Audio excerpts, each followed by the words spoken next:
a nossa aula. Senhor Deus, iniciamos esta aula nos apresentando a Ti com oração.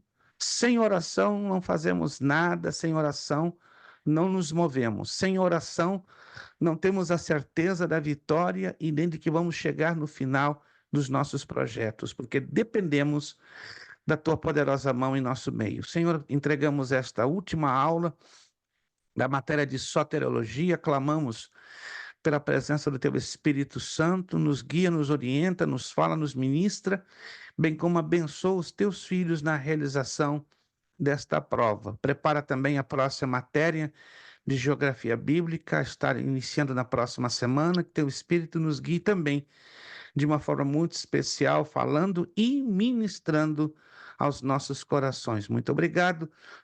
É a oração que nós fazemos, entregando tudo aos Teus cuidados, com o perdão de nossos pecados, em o nome de Jesus. Amém e amém. Perfeito, estamos então hoje na sexta e última aula da nossa matéria de soteriologia, doutrina da salvação, turma das quartas-feiras, curso básico em teologia. Estamos indo para a página 9. Só temos então alguns poucos minutinhos, né? Página 9, página 10. E aí já entramos na nossa provinha. Gostei, Kleber, dessa camiseta, hein? Meu Deus, essa camiseta é uma ovelhinha que tá aí? É uma ovelhinha que tá aqui?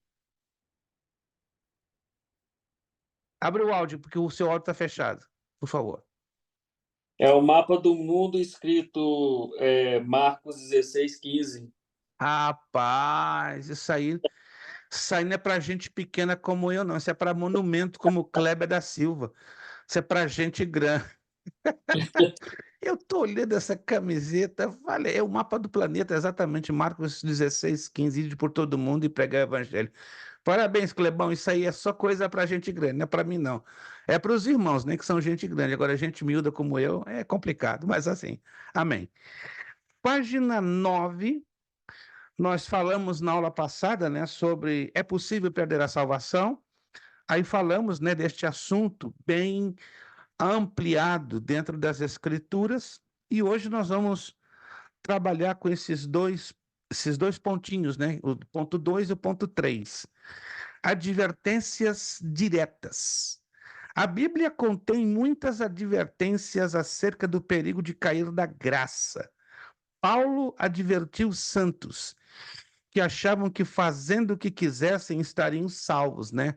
É como nós explicamos na aula passada, que os calvinistas interpretam vários textos de forma equivocada, de forma completamente errônea. Então, eles acreditam que fazer qualquer coisa mantém e garante a salvação. Mas não é assim, não, irmãos. A salvação, quem dá é Cristo Jesus, sem dúvida nenhuma. Ela é de graça e por graça, mas nós temos que fazer a nossa parte para lutar e manter esta salvação. É o que Paulo mesmo, inspirado pelo Espírito Santo, ele deixa registrado lá na primeira carta aos Coríntios, está aqui na apostila, capítulo 10, versículo 12. Aquele, pois, que pensa estar em pé, veja que não caia. Irmãos, para cair, basta estar o quê? De pé. Com certeza, não? Não é verdade? Ninguém cai deitado. Às vezes sentado, mas deitado ninguém cai. Mas estando de pé ou até sentado, as possibilidades de cair é muito grande.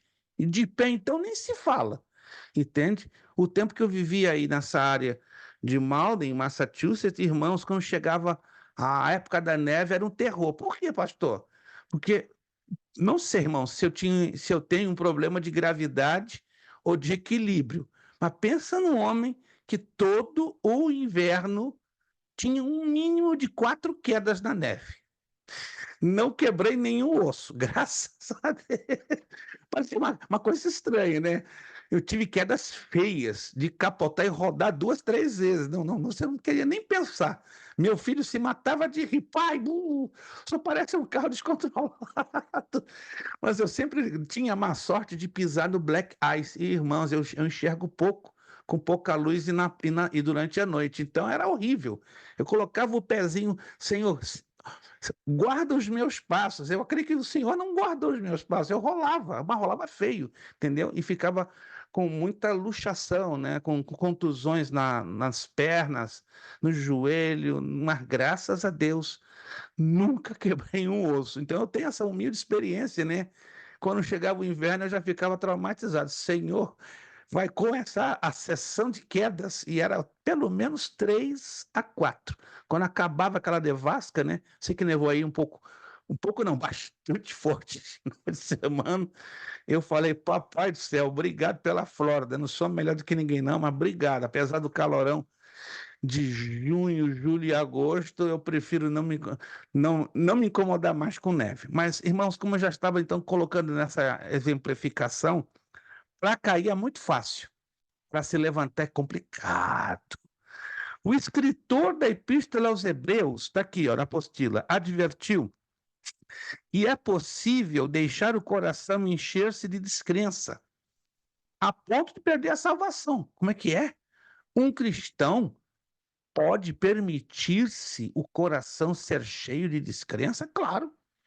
Ó, o pecado que mais abomina o coração de Deus é a incredulidade. Olha o que o escritor aos Hebreus deixou aqui registrado em Hebreus 3, capítulo 3, versículo 12. Tende cuidado, irmãos, jamais aconteça haver em qualquer de vós perverso coração.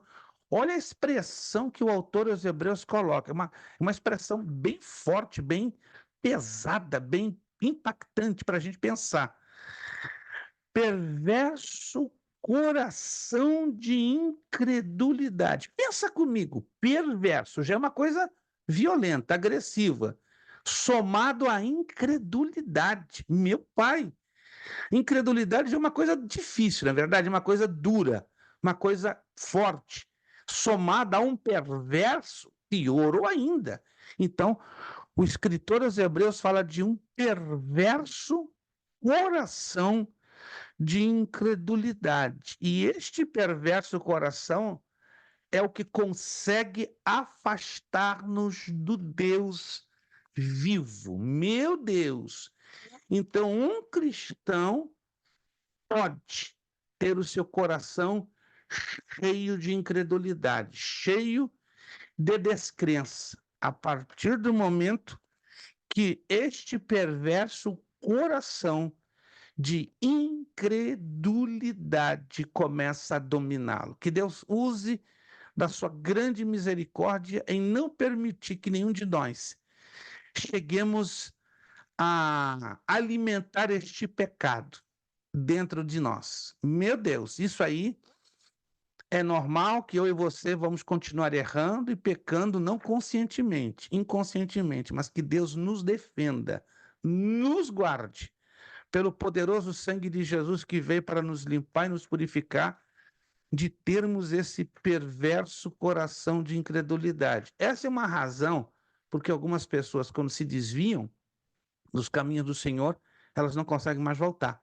E justamente estas pessoas que não conseguem mais voltar, você pode escrever e bater o martelo.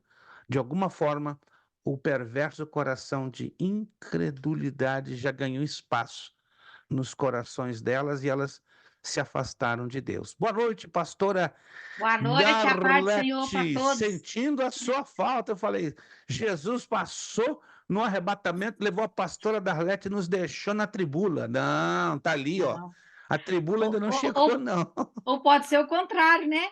Vocês foram, eu fiquei. Não, não, Não, não, vou não, não, ficar não, não, não. vou ficar Não complica, não, não complica, não, pastor. Vamos descomplicar, vamos descomplicar. Mas amém tá que a bom. senhora chegou, ainda um pouquinho atrasada, mas graças a Deus chegou. Então estamos Eu aqui não consegui entrar juntos e antes por causa da agarrados. internet. Estou com internet nova, casa nova, aí tudo é difícil. Quando é tudo novo, tudo é novo, aí complica um pouquinho às vezes, mas é normal, isso é É. totalmente normal, né? Eu já vivi tantas mudanças nesse país que, meu Deus, nem eu quero ficar quietinho onde estou agora. É minha oração. O Senhor me dá saúde, me dá graça para cuidar da minha família, para fazer a tua obra e me deixa quietinho nessa casa. Eu não quero Ó, mais. deu certo. É Se não como, tiver atrasado, é como meu filho diz, pai, eu tô orando porque para daqui a gente vai sair para nossa casa própria. Vai ser em outro nome de milagre. Jesus, pastor. Vai ser outro milagre que eu não descreio, irmãos. Não descreio. Pensa num menino que ora todo dia, Senhor, dá uma casa própria para meu pai, para minha mãe, e eu tô de tabela dentro. Se você se casar no meio do caminho, você vai ter a tua casa com a tua mulher, claro.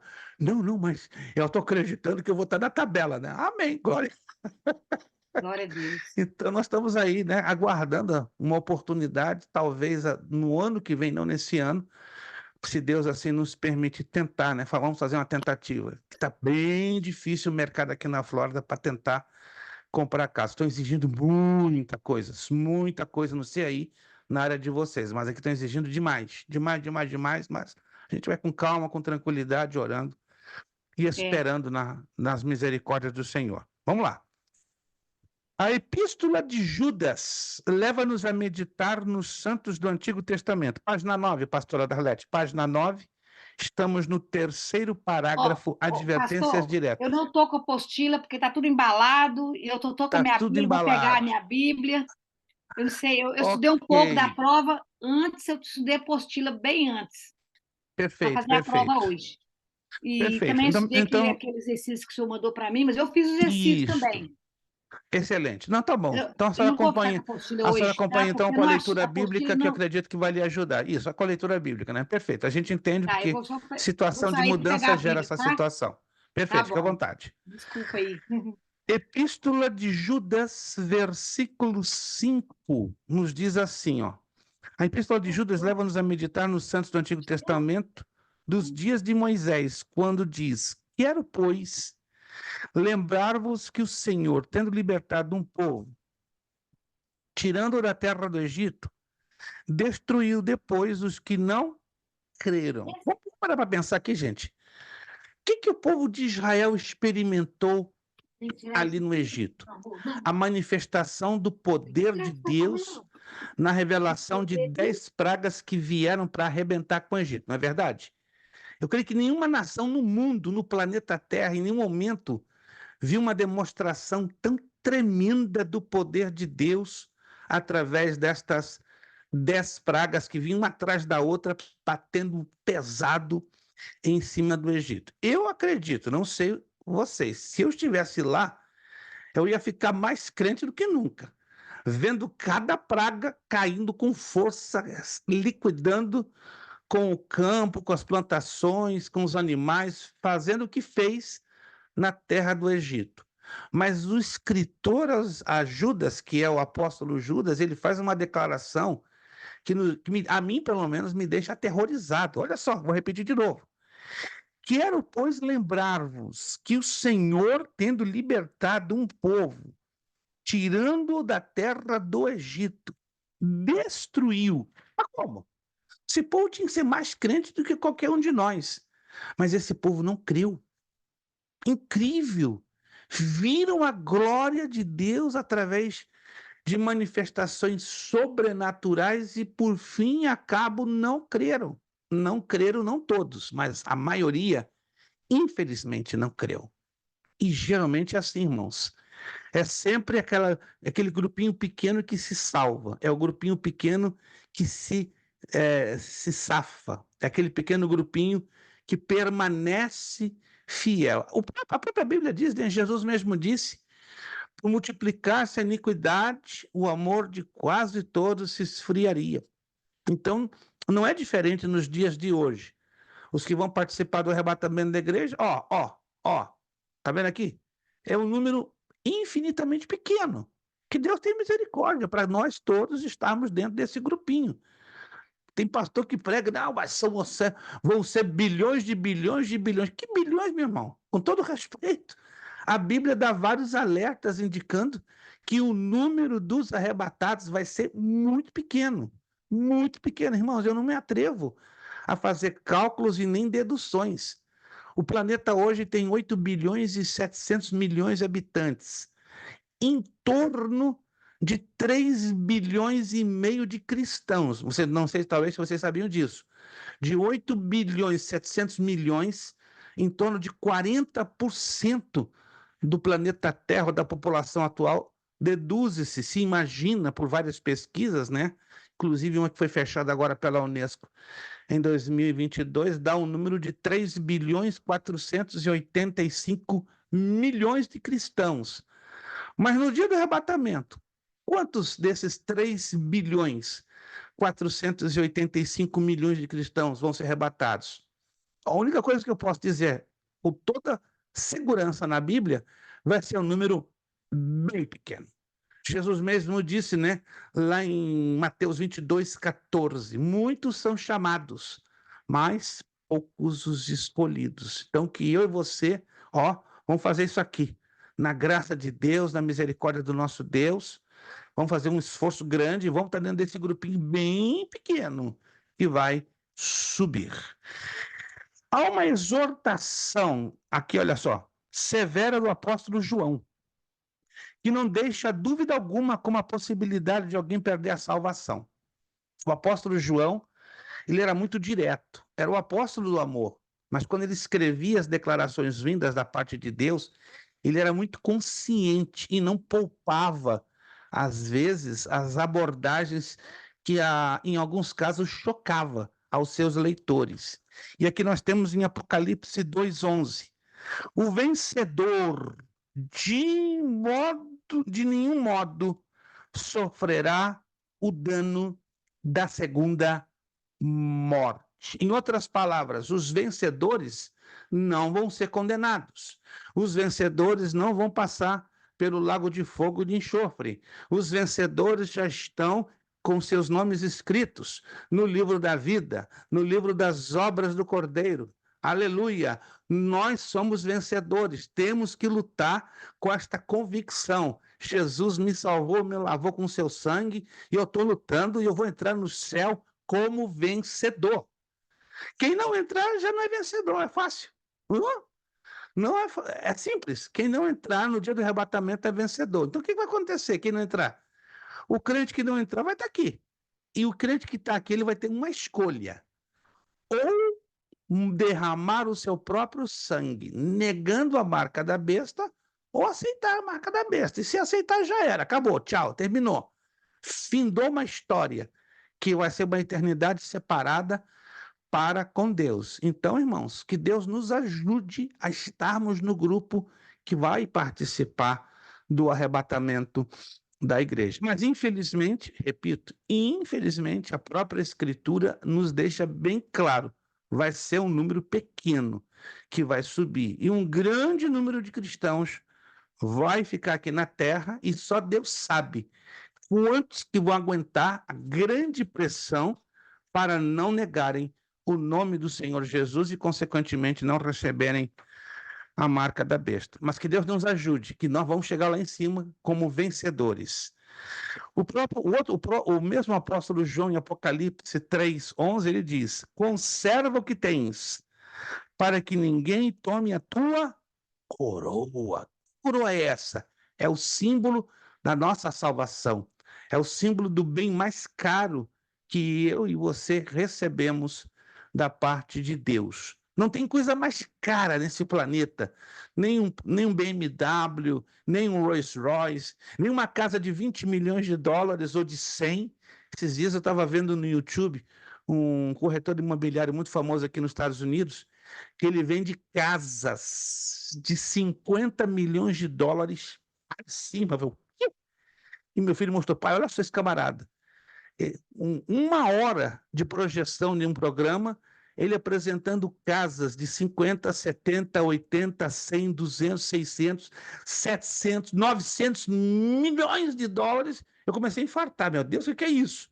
E ele mostrou duas casas, uma valendo 2 bilhões e 500 milhões e outra de 6 bilhões e 700 milhões. Coloquei a mão na minha cabeça. Quem é o louco?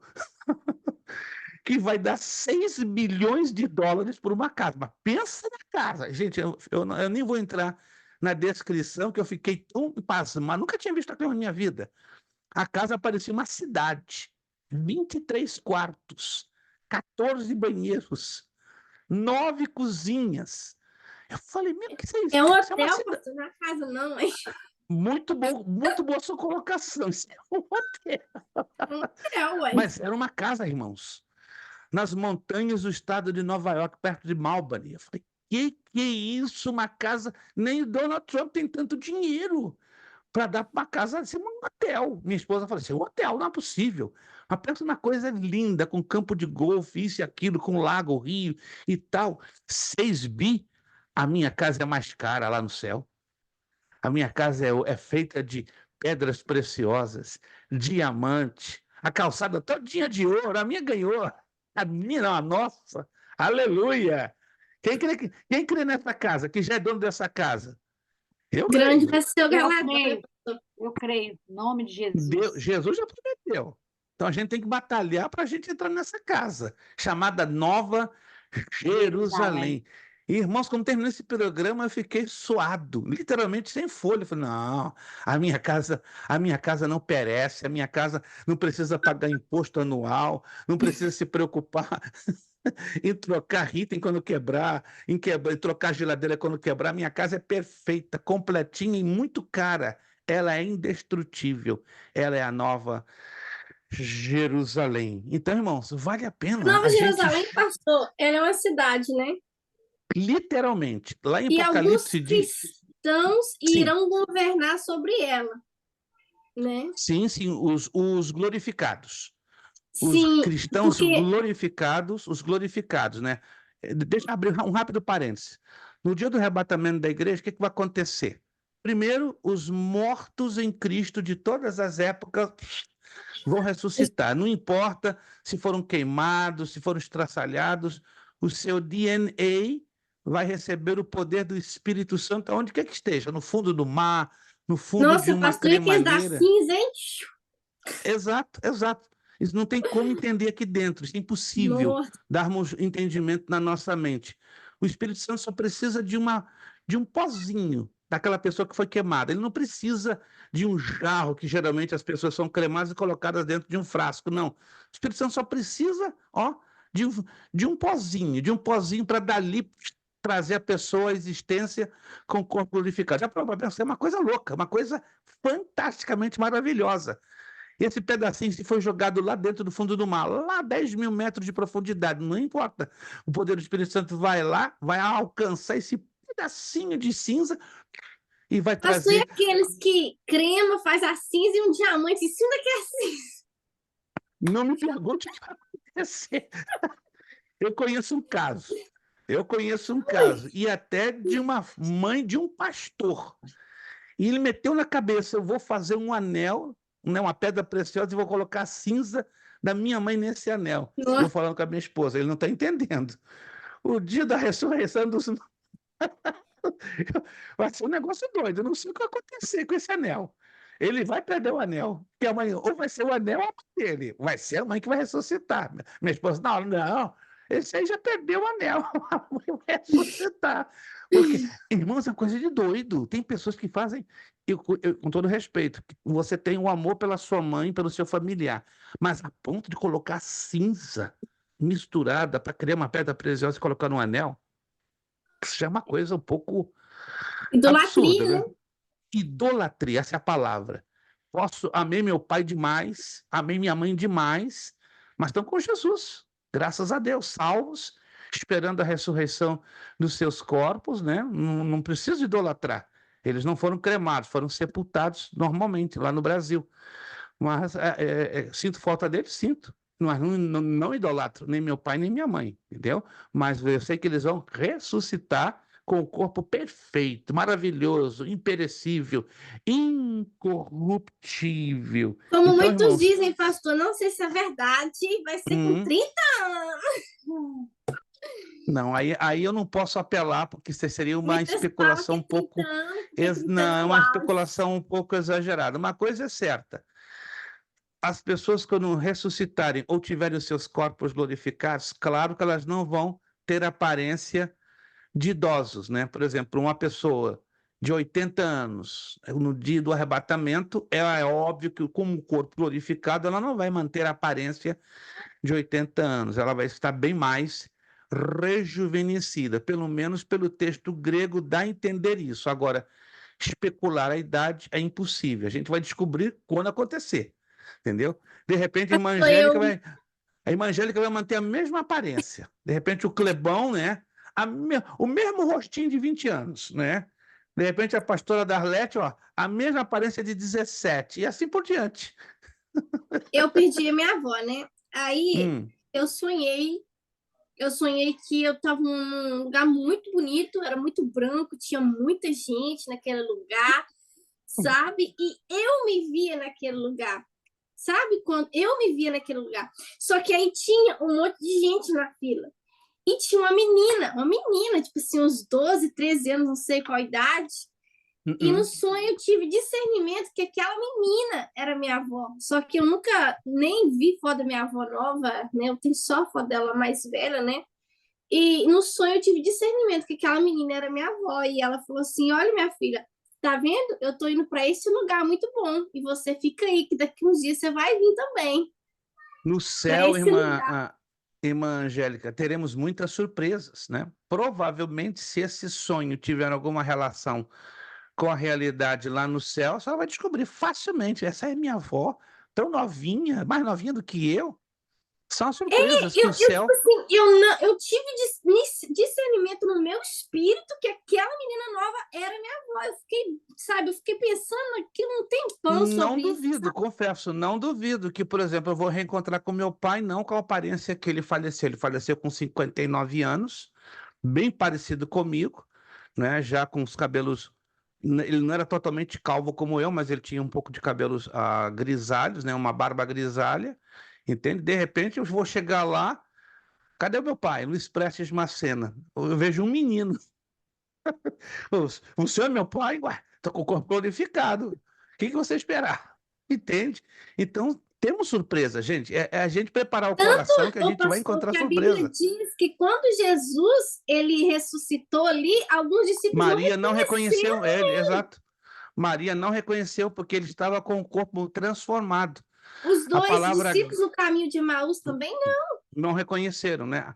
As palavras gregas que demonstram a ressurreição, né? Uma delas chama-se anastasis. E anastasis, a tradução desta palavra grega é corpo ressuscitado e fulgurante. O que é fulgurante? Que traz luz, que traz uma vida muito mais além do que a vida que temos hoje. Porque o corpo glorificado ele vai sustentar a vida espiritual. Este corpo sustenta a vida física. Por quê? Porque nós temos sangue. Nunca vocês analisaram isso nas escrituras? O corpo glorificado não vai ter sangue. E Ó, tem um texto que diz: carne e sangue não herdarão o reino de Deus. É isso que quer dizer? Exatamente. O corpo glorificado não vai ser sustentado por sangue, vai ser sustentado pela própria glória de Deus. Já parou para pensar nisso? Hã? Porque o sangue, diz lá o livro de Levítico, é que está a vida, né? O oxigênio para fazer o nosso corpo viver e se movimentar está dentro do sangue. Então, o nosso sangue é um conglomerado de moléculas cheinhas de oxigênio, além de outros compostos químicos. Mas o corpo glorificado não vai ter necessidade de sangue, vai ser alimentado pela glória de Deus. E é natural que um corpo alimentado pela glória de Deus vai ser completamente diferente, ou seja, você vai reconhecer as pessoas, só que a aparência de jovialidade. Então, tranquilo. Falta pouco, gente, falta Me fez pouco. lembrar quando Moisés desceu do monte, que ele não Algo estava semelhante. percebendo que o Algo rosto dele estava semelhante. brilhando, mas o povo estava vendo. Exatamente, porque Moisés esteve bem de frente com a glória de Deus e Deus o poupou. A própria Escritura diz que qualquer pessoa que visse Deus não aguentaria e morreria. Mas Deus poupou Moisés, então ele lá no Sinai ele teve, não é? Não a Bíblia não dá detalhes, mas é óbvio, né, que nesses 40 dias e 40 noites ele esteve praticamente de frente com a glória de Deus. Não viu o rosto de Deus, obviamente que não. Viu pelas costas, porque Moisés queria ver, eu quero ver o teu rosto. E o próprio Deus disse: olha, qualquer um que ver o meu rosto vai morrer. Mas vou fazer o seguinte: ó, vou passar pertinho de você, vou pronunciar o meu nome, vou te pegar, vou te colocar numa penha, ou seja, numa fenda de uma rocha, e tu vais me ver de costas. Que experiência louca, gente. Deus passou, falou o nome dele, demonstrou sua misericórdia, pegou Moisés, colocou ele dentro de uma fenda, e Moisés, com os olhinhos bem abertos, como meio seu, viu a quem?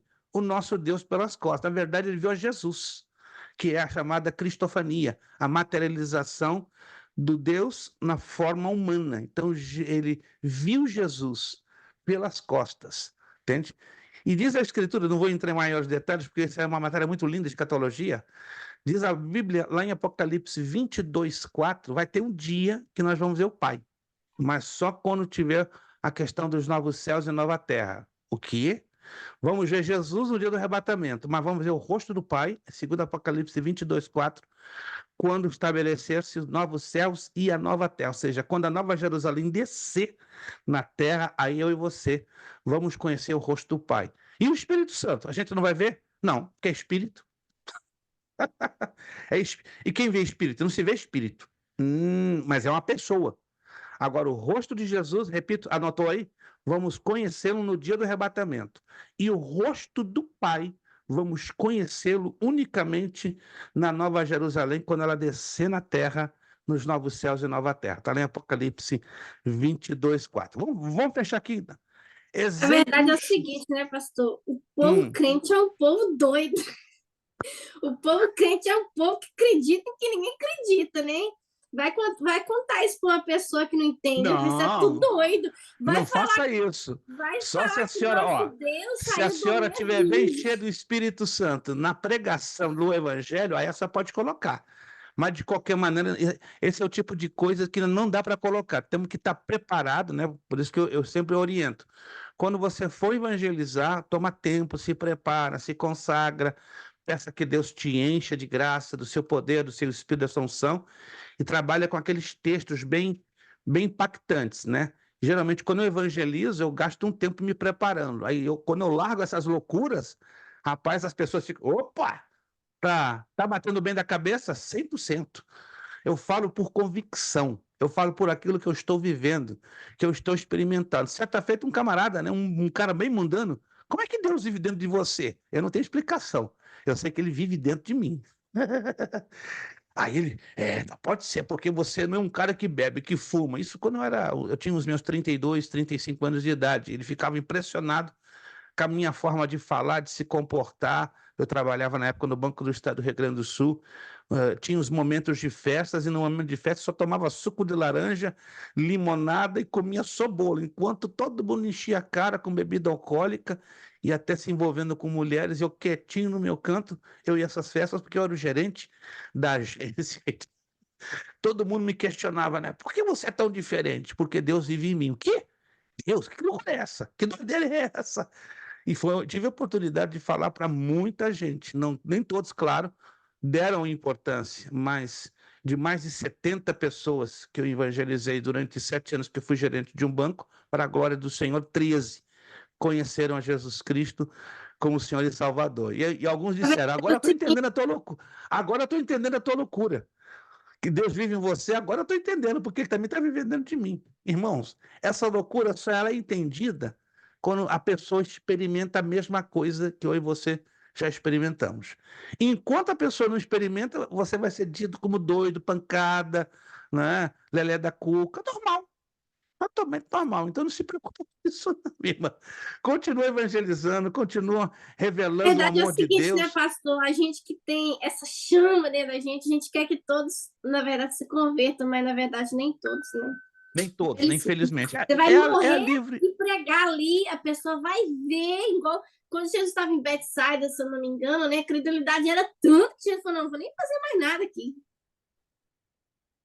Betsaida, Nazaré, enfim, isso sempre existiu e sempre vai existir. Mas o mais importante que a nossa parte temos que fazer, irmãos, temos que fazer.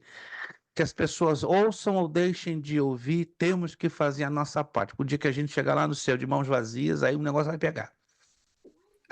Aí pega, que Deus tem misericórdia. A gente vai chegar no céu, né? Mas galardão que é bom nada. Vão receber nada.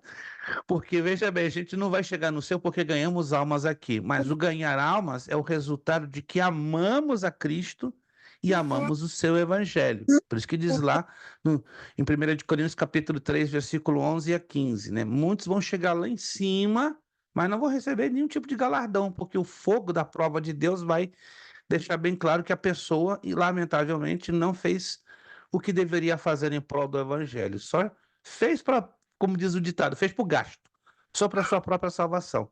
Mas a nossa salvação não deve ser só para nós. Temos que reparti-la, temos que passar adiante, não é? E nem tampouco queremos negociar com Deus. Não, eu vou ganhar almas para ganhar galardão. Não, não, não. Tem gente que só... Eu já ouço isso da boca de pastores. Eu estou lutando para ganhar almas para ter o meu galardão. O que é isso? Isso é negociar com Deus? Não. Você ganha almas porque você ama Jesus.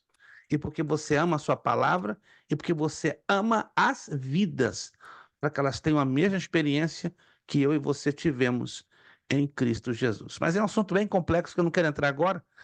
Exemplos da perda da salvação. A Bíblia não apenas ensina que é possível perder a salvação, mas também registra casos de várias pessoas que viraram as costas para Deus, perdendo por completa comunhão com Ele. No Antigo Testamento, lemos acerca de Saul. Deus lhe mudou o coração e que o Espírito de Deus se apossou de Saul. Está claríssimo lá no primeiro livro de Samuel, capítulo 10, verso 9 e 10. Está claro como água. Mais tarde, porém, tornou-se possuído por um espírito maligno. Terminou sua vida suicidando-se. Um crente pode dar espaço ao diabo? Pode. Está lá em Efésios 4, 27. Não deis lugar ao diabo. Quem já leu esse texto, gente? Quem já leu esse texto de Efésios 4, 27? Agora escute essa. O diabo não entra na vida de um crente se um crente não lhe der permissão. Porque não podem conviver dois espíritos dentro de nós. Ou é o espírito de Deus ou é o espírito do demônio. Não tem essa. Tem gente que diz, não, os dois podem conviver juntos. Mentira. A Bíblia nos ensina com todas as letras. Aqui dentro, se está o Espírito de Deus, esquece. Satanás não entra e não toca. Agora, se o crente dá o que se chama legalidade, abre a porta, começa a viver uma vida de pecado, constante, consciente, insistente e deliberado, o que vai acontecer? Aos poucos o Espírito Santo vai se retirando, se retirando, se retirando, até que ele se retira por completo. Aí quando ele se retira por completo, Satanás, com seus demônios, que está constantemente nos espreitando, o que acontece? Agora sim, agora é a hora, vamos lá, entra, mas não entra sozinho não, entra Pedro, com né, 7, pastor? hein? Pedro, Jesus disse, quem diz que o filho do homem é? Um Jeremias, outros Elias, não, tu és o filho de Deus. Mas é preciso que o filho de Deus venha padecer. Não, não faz isso não, Jesus, para trás de mim, Satanás. Mas Ou o seja, bom que entre o bom dessa história é que entre Pedro e Judas, Pedro reconheceu o seu pecado e se arrependeu. Isso é o bonito da história, né? Deu tanta bola fora, tanta mancada cometeu Pedro, mas pensa no homem que amou Jesus desesperadamente. Se arrependeu. E Judas, nada. Fez a sua escolha. Por isso que ele se perdeu, à semelhança de Saul e à semelhança de tantos outros. Está dito de Salomão que na sua juventude amava o Senhor, andando nos preceitos de Davi, seu pai. Está lá em 1 de Reis 3:3. Agora, eu vou ler esse texto aqui assusta muito. Olha só. Mais tarde, Salomão rejeitou a Deus e começou a adorar falsos deuses. Esse texto eu quero ler com vocês. Primeiro livro de Reis. Primeiro livro de Reis. Isso aqui é assustador. Primeiro livro de Reis, capítulo 11. Primeiro livro de Reis, capítulo 11. São 8 versículos, eu peço a sua redobrada atenção. Primeiro livro de Reis, capítulo 11, do verso 1 ao verso 8. Quero ler esses 8 versículos com vocês, porque assusta. E o rei Salomão amou muitas mulheres estranhas, e isso além da filha de Faraó, moabitas, amonitas, edomitas, sidônias e etéias. chama a sua atenção. Olha essa listinha aqui, só para você observar. E o rei Salomão amou muitas mulheres estranhas, e isso além da filha de Faraó, idólatra. Aí, olha a listinha: Moabitas, Amonitas, Edomitas, Sidônias e Etéias. Faz uma pesquisa. Todas essas nações mencionadas aqui, idólatras até o topo da cabeça. Eram as nações inimigas de Israel, abomináveis aos olhos de Deus por sacrifícios que faziam aos demônios. E Salomão amou mulheres desses povos todos. Verso 2: das nações que o Senhor tinha dito aos filhos de Israel: não entrareis a elas, e elas não entrarão a vós. De outra maneira perverterão o vosso coração para seguires os seus deuses. Deus está sendo claro aqui nessa escritura. A esta se uniu Salomão, o homem mais sábio do universo, da terra, com amor. Meu Deus. Versículo 3. E tinha 700 mulheres. Que é isso, papai? Precisava de tantas? Vou repetir. E tinha 7. Uma já é o bastante. 700. Estoura tudo. Irmãos, eu não quero nem tentar. Eu já tentei imaginar na minha mente como é que Salomão aguentou. Além de idólatras, 700 mulheres. Pensa nelas falando: Salomão, Salomão, Salomão, teu filho está fazendo isso, teu filho está fazendo aquilo, Salomão, Salomão, Salomão. Nada contra. Minha esposa é uma bênção. Por isso estamos agarradinhos já há 30 anos.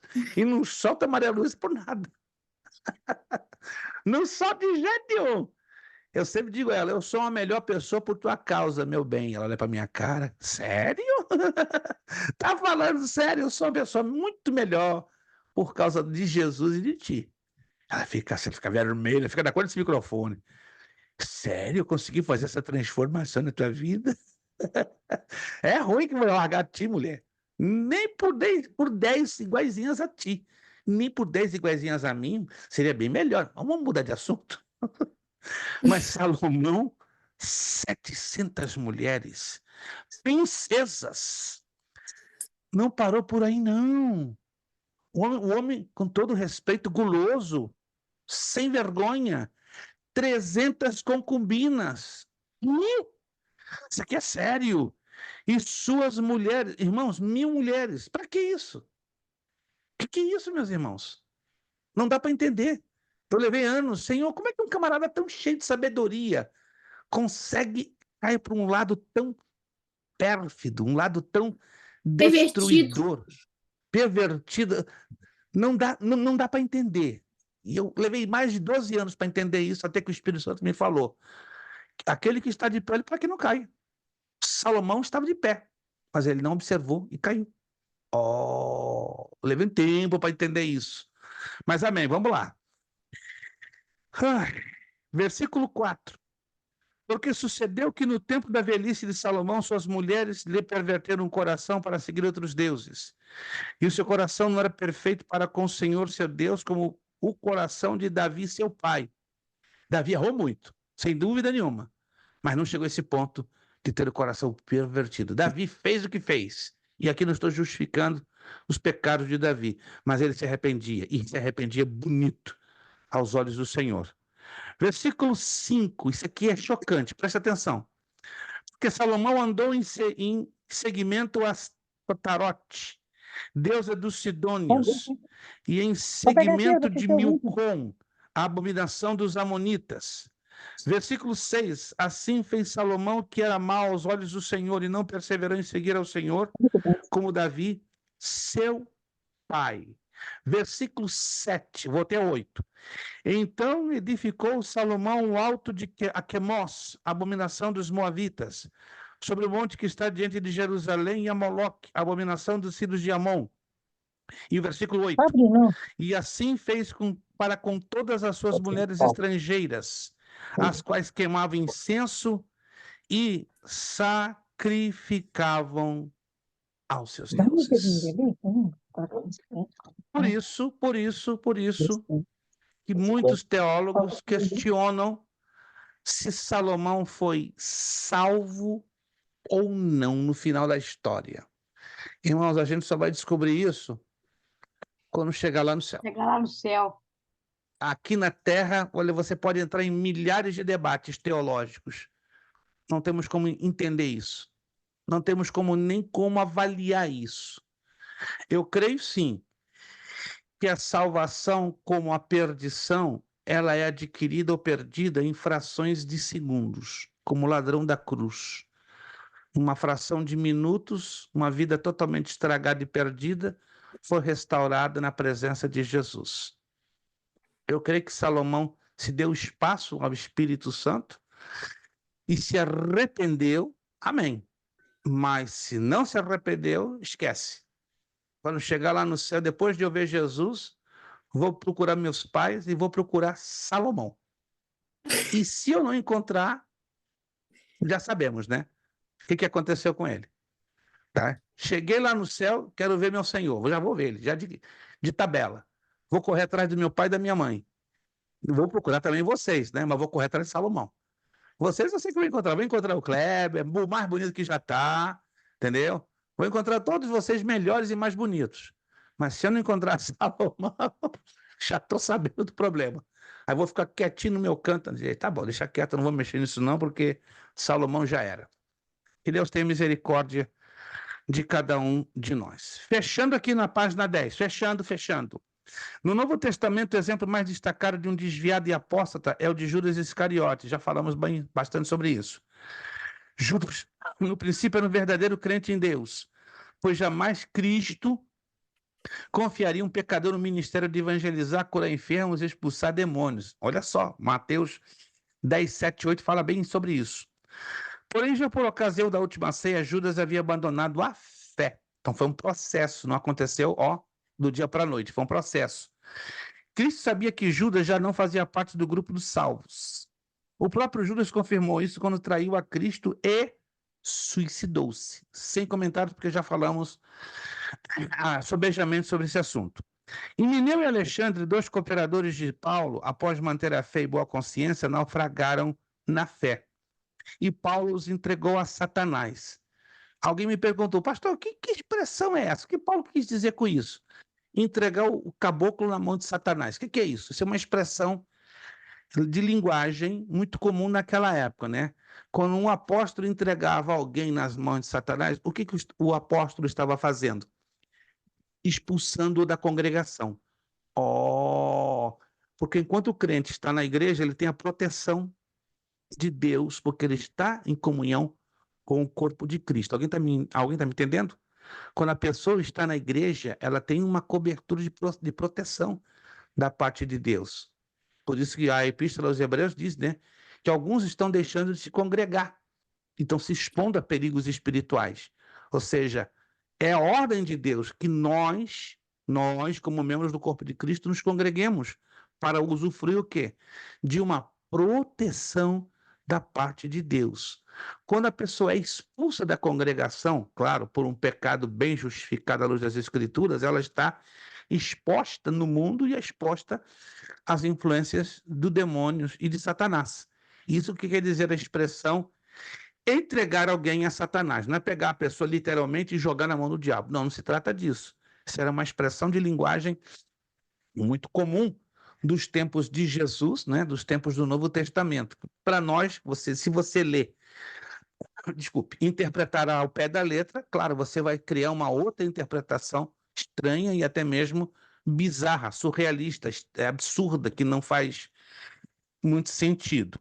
Demas, sobre esse negócio da proteção, e se a pessoa tiver, assim, numa igreja onde o pastor não está alinhado com Deus?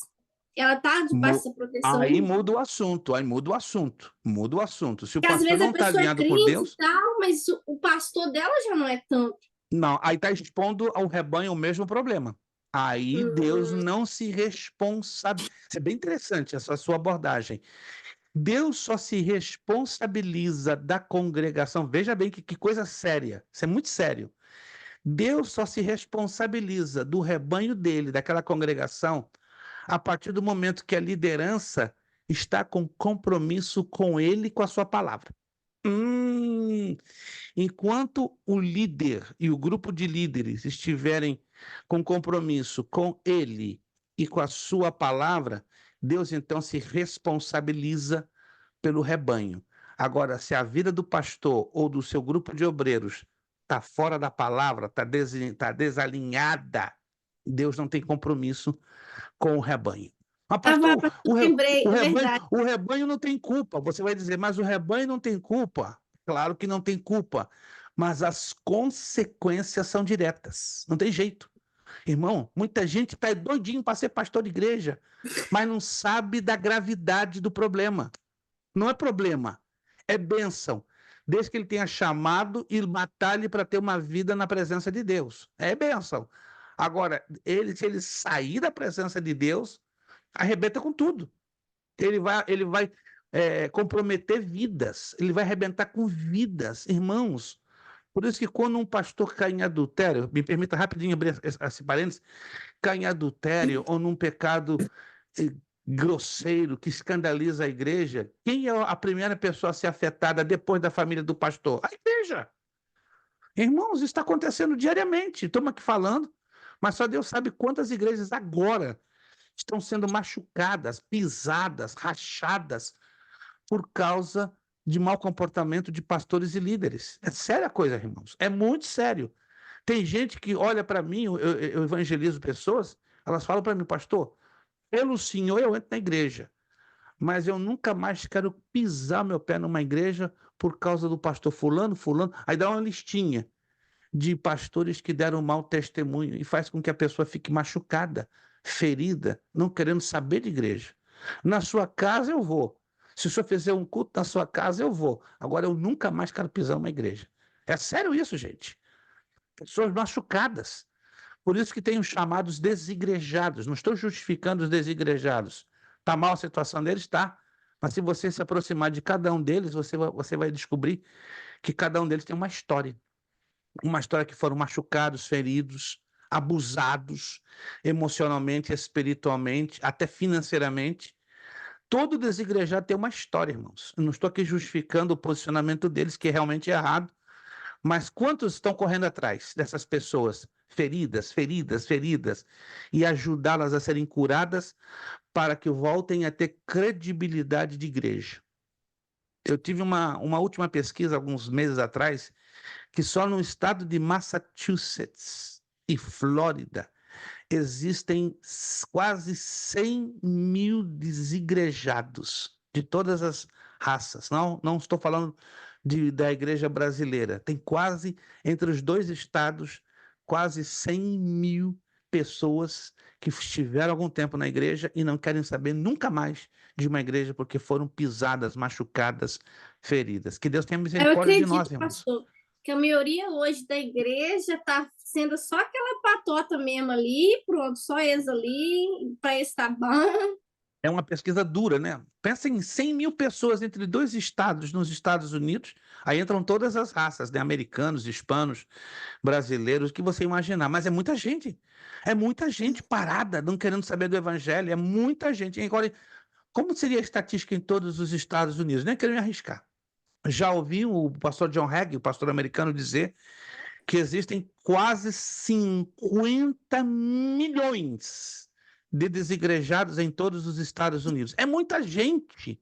50 milhões de pessoas que não querem colocar o pé numa igreja porque foram machucados. Que Deus nos ajude.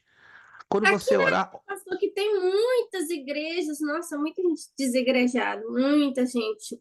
Olha que tem muita igreja. Aqui na ilha tem 17 igrejas. Alguém já me comentou isso. 17 igrejas, exatamente. É coisa de E 2 mesmo meses. assim tem muitas pessoas que não vão para a igreja por conta disso. Que Deus tenha misericórdia. Quando você orar, ore pelos desigrejados, para que Deus use pessoas para ajudá-las a serem curadas. Quem cura é o Espírito Santo. Mas Deus vai usar pessoas. Precisa, né? Eu confio nisso, que Deus está buscando pessoas para usá-las para curar esses corações. E é um processo difícil, você sabe. Uma pessoa, quando se desilude do evangelho, é mais difícil você ganhar esse tipo de pessoa do que um mundano. Muito Eu difícil. conheço muitas pessoas, pastor, que elas têm uma vida de oração, uma vida de consagração, sabe? Você vê Deus na vida dessa pessoa, mas ela não pisa na igreja. Não pisa. Eu conheço dezenas. Aqui na Flórida, Massachusetts, em vários estados americanos. São pessoas que têm uma vida de testemunho que coloca a minha vida no chinelo e no bolso. Quando você Eu toca o recebi aqui em assunto, casa uma pessoa quando assim. você toca o assunto, vamos na igreja? Não, deixa quieto. Deixa eu ficar na minha casa. Porque eu não aguento Pastor, a hipocrisia.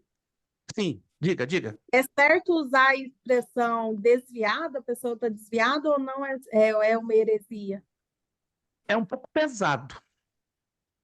Para eu usar essa expressão desviada, a pessoa tem que estar realmente com o coração pervertido de incredulidade.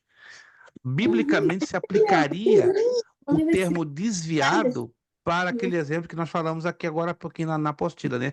Para a pessoa perversa de incredulidade do seu coração. Eu sempre uso não a expressão desviado, mas afastado dos caminhos do Senhor. É como a irmã Angélica acabou de mencionar e nós sabemos disso. Tem muita gente que não tem um testemunho de vida melhor do que o nosso, que estamos aí na igreja de segunda a domingo. Eu ia Mas falar toca agora, o tem pessoas dentro da igreja que estão desviadas. Exato. Esse ponto que eu queria chegar. Tem gente dentro da igreja que está. Aí sim, irmã Daniela, está desviada. Está com um coração perverso de incredulidade. Luta para complicar a vida do seu irmão, cheio de inveja, de ciúme, fofoca, maledicência. Isso é crente? Não, isso é Esse é o desviado. verdadeiro desviado. Esse é o verdadeiro desviado, 100%. Minha irmã, Porque o que vou está dar um ponto. afastado dos caminhos do Senhor, o Espírito Santo ainda tem a oportunidade de trabalhar na vida dele. Agora, o que está Aí dentro da está. igreja, ele se acha maior do que o outro. Então, ele, Já está Vou dar um para mim, já ponto, vou perdeu dar um a ponto. salvação. É. Vou dar um pontinho para a senhora, irmã Fernanda, só para ficar mais contentinha. 35 pontinhos, só para a senhora ficar contentinha. Vai lhe ajudar em alguma coisa. 35. Demais. Poxa, irmã Fernanda chegou lá na hora do gongo bater e ainda bateu bonito na colocação. Gente, já são 9h30. Deixa eu só fechar aqui, porque a gente tem que fazer já essa provinha, não quero mais tomar mais tempo. Demas, o outro associado de Paulo, é declarado um ajudante fiel e estava presente quando Paulo escreveu suas epístolas aos Colossenses e a Filemão. Colossenses 4,14 e Filemão, verso 24. Paulo mesmo chamou de cooperador seu. É difícil de imaginar que ele não fosse um crente verdadeiro. No entanto, mais tarde abandonou a fé, isto é, a salvação, por causa do seu amor ao presente século. Demas era muito ambicioso por dinheiro, por poder, por posição, e isso, infelizmente, você já deve conhecer pessoas assim. Começaram bem nos caminhos do Senhor, Deus começou a abençoá-las, a prosperarem. Não é que a prosperidade seja errado. Não é errado. Mas o errado é ser dominado pela prosperidade. Dinheiro é coisa boa? É boa. Desde que você seja o Senhor sobre o dinheiro, não o dinheiro ser o Senhor sobre você. Pastor, mas é onde as pessoas erram, que fala que o dinheiro é a raiz de todo mal. O dinheiro não. É o coração da pessoa que está no dinheiro. O amor é o dinheiro, o texto bíblico é claro, o amor ao dinheiro é a raiz de todos os males. Mas tem muitos pregadores que falam assim, o amor ao dinheiro. Não, ele esquece de colocar que não é a condição financeira da pessoa. Não. É o que a pessoa coloca o dinheiro na frente de outras coisas. Exatamente. Tem Eu muito conheço pessoas pobre que é mais riquíssimas. miserável que muito rico, aí. Aham. Concordo. E eu conheço muitas pessoas ricas, milionárias. Você fica assustado. Anda com camiseta furada, calça furada, chinelinho furado e não sabe que aquela pessoa tem dinheiro a arrebentar. Eu conheço 4 aqui nos Estados Unidos. Aqui na ilha, pastor, é normal. O dono da casa que mora aqui também, ele é dono de hotel, tem mais de 20 casas. Aí quando ele chega aqui de bermudinho... Aqui os que você vê com roupa de marca é os que não têm condição. É só brasileiro, para te falar a verdade com você. Que nem espanta os homens. Irmão, sem comentários. Dessa parte eu não entro. Deixa aqui forte, pastor, aqui na ilha. É forte. Deixa aqui resolver aqui uma questão rapidinho para a gente passar para a prova. Nós não podemos tomar mais de 5 minutos. Irmã,